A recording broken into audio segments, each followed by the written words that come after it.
নিজের সবটুকু যার জন্য ত্যাগ করেছেন সেও কিন্তু একদিন বলবেই, কেন করেছিলে? আমি কি করতে বলেছিলাম? সমস্ত সমস্যায় তার পাশে থাকার পরেও একদিন কিন্তু শুনতে হবেই, আমার সমস্যা আমি মিটিয়ে নিতে পারতাম, তুমি না থাকলেও চলতো। তার সমস্ত হারিয়ে যাওয়া সম্পর্ককে চেষ্টা করে তার কাছে ফিরিয়ে দেওয়ার পরও আচমকা সে বলবে আপনিই নাকি তাকে একা করে দিতে চান। একটা দিন নিজের মতো চাইলেও ব্যস্ততার অজুহাত এসে দাঁড়াবে প্রাচীরের মতো। আসলে অনুভূতিগুলো মরে গেলে রয়ে যায় শুধু যুক্তি আর তর্কের পাহাড়। তখন কথার পিঠে কথা বসে, কে ভুল কে ঠিক তার লড়াই চলে। কারণ সেই বিশেষ অনুভূতিগুলো তখন মৃত।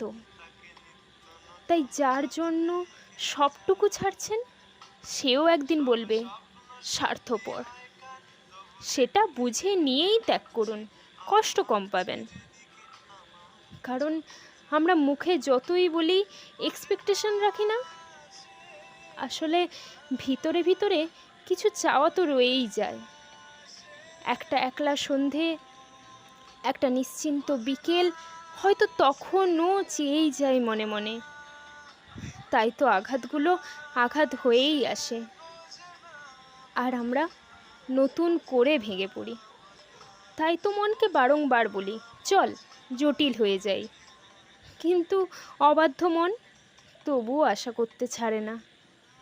আশা থাকলে আশা ভঙ্গও থাকবে নিশ্চিত। জীবনটা ঠিক পাহাড়ের বাঁকের মতো, অসম্ভব রহস্যময়। আজ যেটাকে নির্ভেজাল ভালোবাসা বলে মনে হয়, কাল সেটাকেই মনে হয় শুধুই বোঝাপড়া। খুব লুকিয়ে বাঁচিয়ে রাখতাম তাকে।